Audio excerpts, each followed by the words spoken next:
It's KeairaJay Travels, and today I am reviewing my first solo cruise, which happened to be on board of one of MSC's cruise ships. A lot of the reviews I read and watched on YouTube basically said that MSC's food was terrible and was a weak point, and that the customer service was lacking.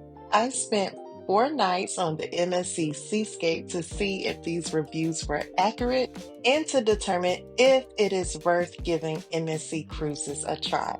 Keep watching as I give you the good and the bad of sailing on MSC Seascape Cruise Ship. I want to start the review by briefly discussing Embarkation. So, I was on the Seascape last summer. At the time, she was home porting in Port Miami. So, I did cruise out of Terminal AA in Miami, which is the largest cruise terminal in the world now. I will say to date, this is one of the nicest cruise terminals I have been in. It was really efficient as far as with the check-in process. I did stay in the Brickell area the day before, so I took a lift to the terminal. It was about $10.80, so not expensive at all. My check-in time was at noon. I arrived around 11:30. There was a slight delay with getting on the ship. They made like a brief announcement about like something was going on with the different ships, so they basically paused the embarkation for Seascape. That went on for about 20 to 30 minutes, not that big of a delay, and then we continued the embarkation process. The muster check-in was pretty quick as well. You had the option of watching the video on your phone or in your cabin once you got on the ship, and then you'll just go to your muster station to check in. Let's get into the ship. MSC Seascape Cruise Ship is an absolutely beautiful ship. So you have chrome everywhere, glass, everything is all shiny. You have the Swarovski stairs, like it gives the idea of opulence. Like, you get on the ship and you're like, damn, that is nice. There were multiple pools on the ship. I really did enjoy the infinity pool, which was on deck 8 in the aft of the ship. That was the adults only area. I really love that pool. I really did enjoy a lot of the outdoor spaces as well, like the infinity bridge that you can just kind of walk around and just take in the views. There was also the Bridge of Sighs, which is at the top of the ship, which is just, breathtaking views as well. You can't forget about the Robotron. It's a robotic arm that simulates, like a little coaster or like a ride that you would see at a fair. I really did also enjoy the spa on the Seascape. I did have the thermal spa pass, and I also liked that there were a couple hot tubs that were kind of tucked away behind the spa that you can access from the spa area. So they were never crowded. I think the most people I saw in the hot tubs were maybe two throughout the duration of me going to the spa every day. I also love that the Seascape is really picture worthy. Like, you have the Bridge of Sighs, you have that nice little photo area that's by the Lake Cabaret Road, where you have the hot air balloon back there, and then you have like the little area where the lights are. Like, it's really Instagrammable. It's how I will describe like all of those areas. Just all in all, it is an absolutely beautiful ship. Another thing I did like was the technology on board. I did like the big screens around the ship where you can just reserve your shows and your dining times if you're doing specialty dining. You also were able to use like the self-service kiosk to manage your onboard account. I did have to add like my credit card when I got on board. I do like those options. That way you don't really need to stand in line at guest services. They did also have smart elevators. It was a nice touch that they had screens next to the elevators, like television screens that gave you the estimated time that each elevator would arrive. So I felt like that was pretty cool. And then the aft of the ship had a panoramic elevator where it was like glass and you can kind of see outside as you go up and down. So overall, the ship is definitely a high point for me. I also enjoyed my cabin. I had a balcony room cabin. I do have a separate video on that. The only cons I would say about the cabin is there was a little wear on the balcony, which is to be expected. Like the outdoor areas with the sea, causes a little bit more for us. Something weird is that I can't recall if it was just like the top sheet or the duvet itself was like ripped. So I thought that was kind of weird that they were still using like ripped sheets to make up beds instead of just tossing them out, especially because this isn't really an old ship. She started sailing in 2022. So it's like, why are you guys just reusing tattered and ripped sheets? Like that was kind of weird as far as a quality standpoint. And there was a little bit of rust around the shower in certain areas, but overall, I really did enjoy my balcony cabin. As far as the ship, I would say the only downsides was it took a little bit to get acclimated with the deck plans because a lot of the floors, like the areas, were kind of weird to get to. Like the Uptown Lounge, it took me like a little bit to figure out where the Uptown Lounge was. And then some of the decks had like weird dead ends, but that's kind of the only con about like the actual ship.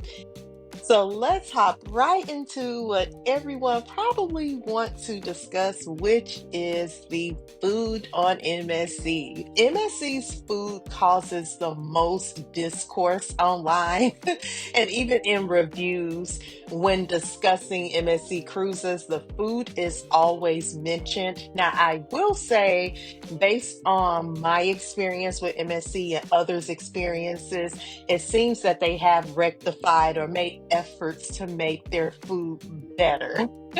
I will say, but this typically causes the most discourse. So we'll start with the buffet area. So on MSC cruises, unless you are on a world-class ship, at the time of my sailing, they did not have any fast casual dining. So for example, you know how Royal Caribbean has like Cafe Promenade, and then Carnival, they have the Guy's Burgers, Norwegian, they have the O'Sheehan's or the local restaurant on the newer ships. Like they have a fast casual dining included that you don't have to pay extra for.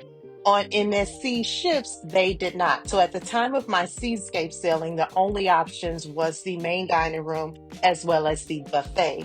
They have since made some updates on some of their ships, so I'll talk about that a little later. So right now we are taking a look at the buffet. The buffet was crowded most of the time I went in there. A reason is because you really didn't have any other options unless you wanted to pay for specialty dining. I wasn't a fan of a lot of the buffet food. As you will see here, I pretty much just ate pizza, salads, fries, and maybe some pasta.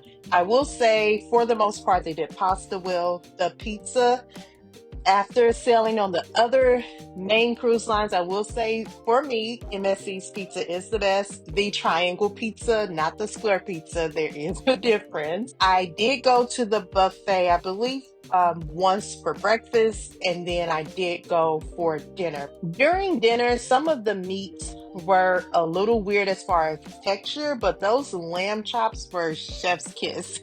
The lamb chops were really good. The salads were really good as well.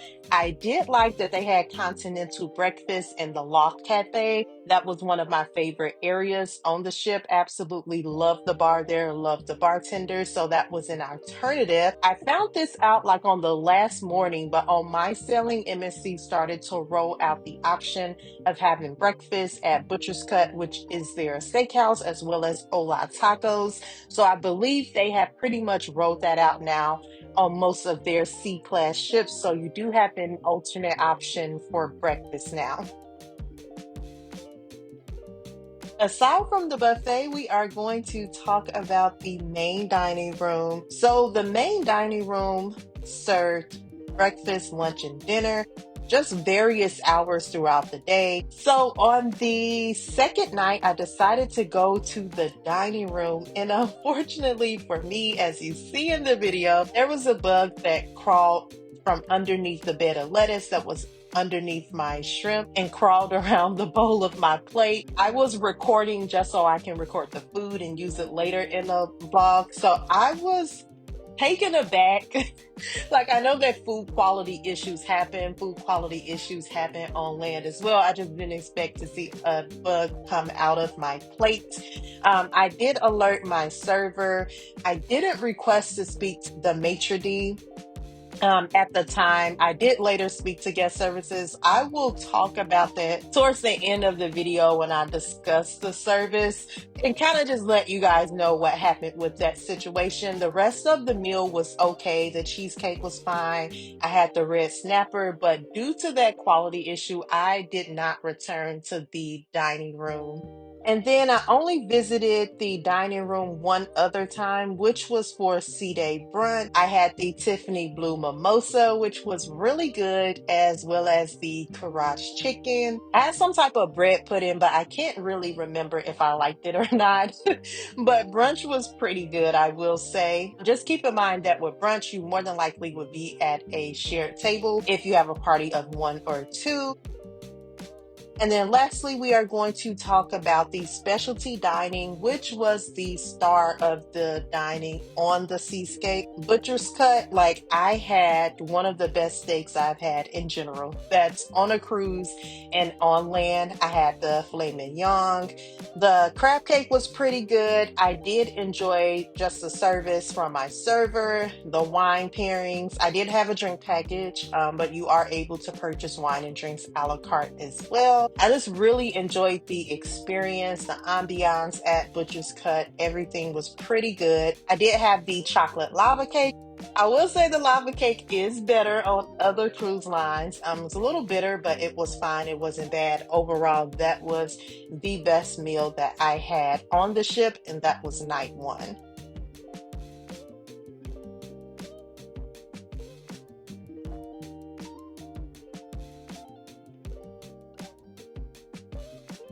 The other specialty dining restaurant that I tried out was Ola Tacos. With Ola Tacos, you have the option of purchasing the all you can eat. If you pre-purchase it, it's like $19.99. If you do it on the ship, it's like $24.99. Their portions for some of the meals, like nachos, are pretty large. So I just purchased a la carte. I got like a steak taco, and then I did chicken nachos.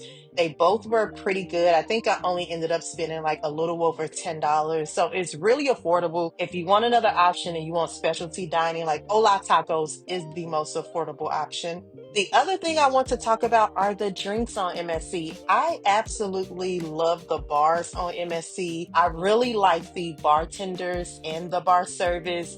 A lot of them are really personable. During my sailing on the Seascape, they had recently switched all of their bar menus. So they used to have different menus at certain bars, like the Loft Cafe and the Champagne Bar, but they had recently changed the menu so that the menus were universal at all the bars. The cocktail bar still had a separate specialty menu. I highly recommend the cocktail bar, especially if you have the drink package and you are looking for higher end spirits.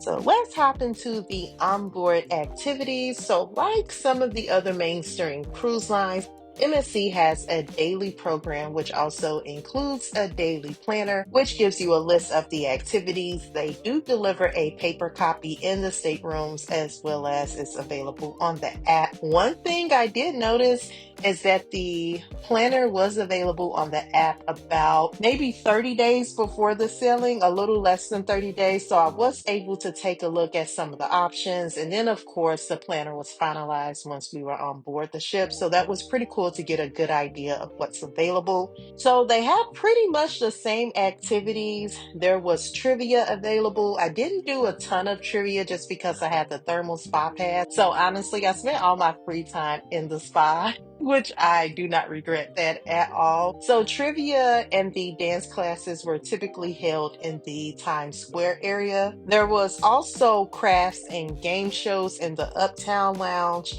and things like bingo were in the main theater. They also had a lot of games, like they had a Jenga competition in the atrium, as well as a darts competition. So they had some pretty fun activities. During the daytime, they also had like pool games. There was a snow party party, which was pretty much like, I guess, a foam party on one of the pool decks during the daytime. So that was pretty fun as well.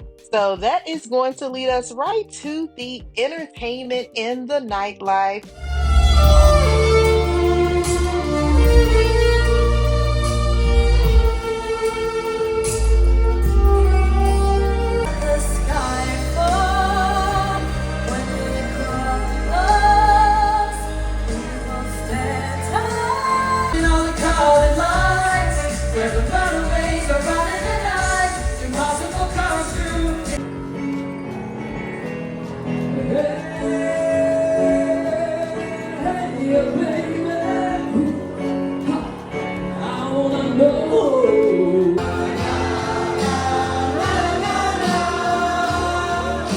So I will say there was plenty to do on this sailing. So with the entertainment, it included comedy shows, theater shows in the main theater, karaoke, dueling piano in the Times Square area. There was also live music daily in the atrium, the Loft Cafe, as well as the Uptown Lounge.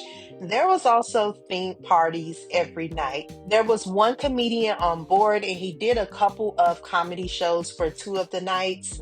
The comedian was Aaron Edwards Hall, and I will say that he was pretty funny. So one thing I will say, I wasn't clear if there was actually any official Elegant Nights on MSC. I don't think there were. So as far as the main theater shows, they are not like Broadway worthy shows, but they were pretty enjoyable. I did like the singers. I will say most of the shows had some type of aerial effect, which were all pretty good.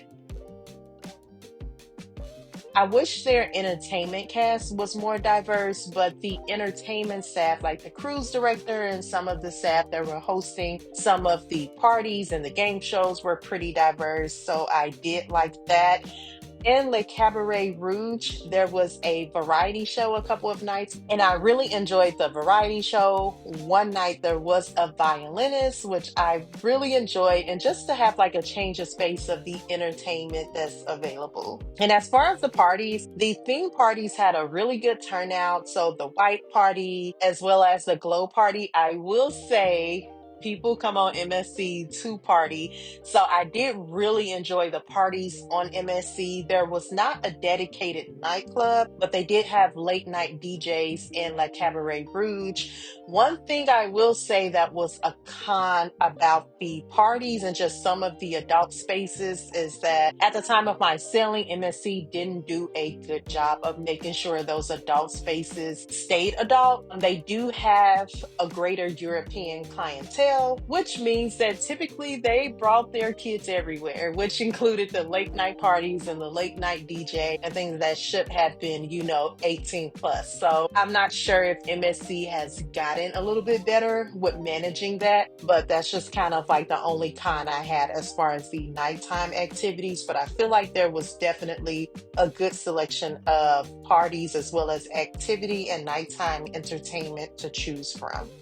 So one of the reasons I booked this itinerary is because it had a overnight stay at MSC's Ocean Cay or Ocean Key private island. It was my first cruise itinerary that had an overnight at a port, so I was really excited for that. Ocean Key is absolutely beautiful. It is gorgeous. The water was pristine. It was nice and blue. The sun was shining. It was just an absolutely beautiful island. So the pros of Ocean Key is that it feels like a private island. It doesn't feel like a amusement park. So it doesn't have like the water park and slides like Carnival Celebration Key or Royal Caribbean Coco Cay. So you won't get that. What you will have are several beaches. There's like 8 beaches around the entire island, so you can kind of pick and choose where you want to go. One of the cons is that you do have to pay for umbrellas on the island. I've talked about it in my Ocean Key review video, but I don't believe in that. Like, don't bring me to a hot island and then tell me to pay for like an umbrella so I'm not sunburned.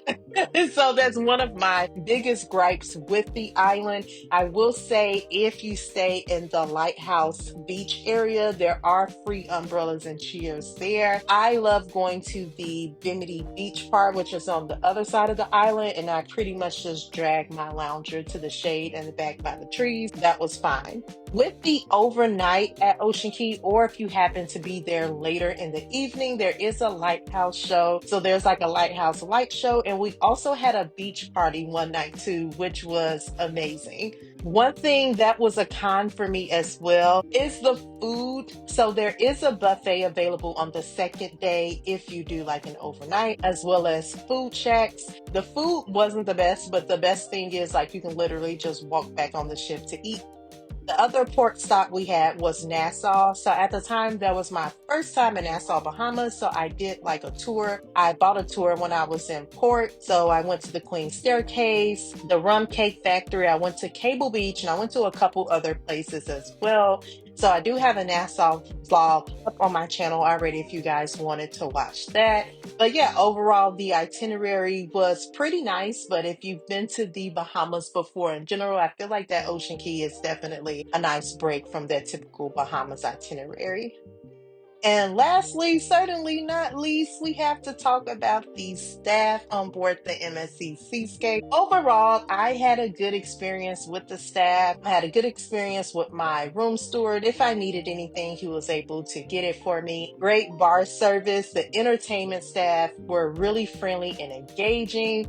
Shout out to the cruise director, Ryan Rose. I love Ryan. He was pretty engaging, really personable when you saw him around the ship as well. I hate that I didn't get a picture with Ryan, but he's great. So one con, which was kind of the major con for me about their service, which was the guest services staff. So I will say MSC has a more European approach with their customer service. I describe it as the staff being kind of aloof, indifferent when there's the issue. In the US, when we have an issue with customer service, just, we're used to the other person just kind of empathizing and just like a certain way to approach the issue. So it is a weird dynamic, especially when you had an issue like me, like a food quality issue, when you literally watched a bug crawl out of your plate. I didn't expect them to do backflips or, expect a refund or anything of that nature.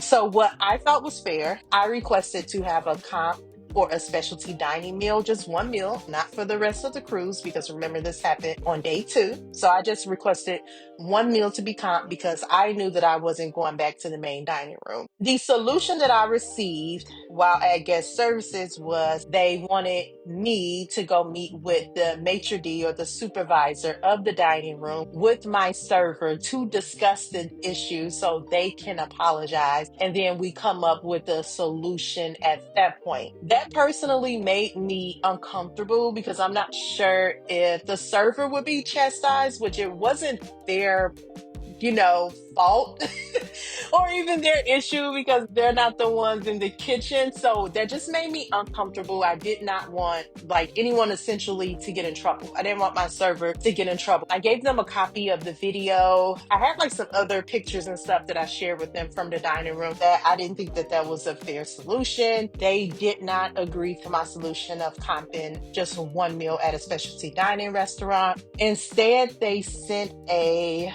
dessert plate, like it was called like a dessert temptation plate, to my room as like an apology, and they had left me a voicemail about sending the plate. I don't think that will suffice, but yeah, so definitely I do see what others are saying as far as like the customer service being lacking, or in other words, I guess the solution being inappropriate for what had happened. I did want to mention the price of my sailing. So the total before I added any extras was $485.55. Their hotel service charge or gratuities are $16 per person per night. So that was $64 for me. My grand total was $756.19, as you see on the screen, just a breakdown of the extras that I added. I do feel that this was a good deal because MSC usually charges a lower solo supplement than the other mainstream cruise lines. So, who do I think the Seascape is for? I think the Seascape is for the budget conscious cruiser, and that's MSC in general, especially if you are solo and you want to try out cruising without having to pay the double occupancy rate. I also think if you were looking for a more modern ship, this would be the ship for you. I don't think the Seascape would be the best option for those cruisers who are looking for a more traditional cruise experience from like the other mainstream lines like Carnival and Royal. Also, those who are looking for more customer service or like the Disney type of customer service, this will not be the ship for you. And then, of course, if you are a self-proclaimed foodie, this may not be the best cruise due to the lack of included food options. Overall, will I sail on the Seascape ship again or with MSC Cruises in general? The answer to both of those questions is yes. I will sail on the Seascape again if I find a great deal, and I'm only saying that because at this point I am not repeating any ships. However, if I find a good enough deal, I will definitely sail on that one again, although I haven't sailed from the Galveston cruise port yet. Even though I had the food quality issue and the interaction with guest services, that did not overshadow my sailing. So I would definitely give MSC Cruises a try. At the time that I'm putting out this review, I've actually already been on MSC again. So make sure you are subscribed so that you don't miss that series. And I am definitely interested in trying one of their world-class ships because I feel like the things that I had an issue with on the Seascape will be rectified on like World America, for example. That wraps up my review of my Seascape sailing. As always, if you found this video useful, entertaining, make sure you hit me with a thumbs up so YouTube continues to recommend my channel. And if you are not subscribed, go ahead and consider subscribing so that you don't miss any of my travel and cruising content. As always, I appreciate you taking the time for watching my video, and I'll see you in the next one. Bye.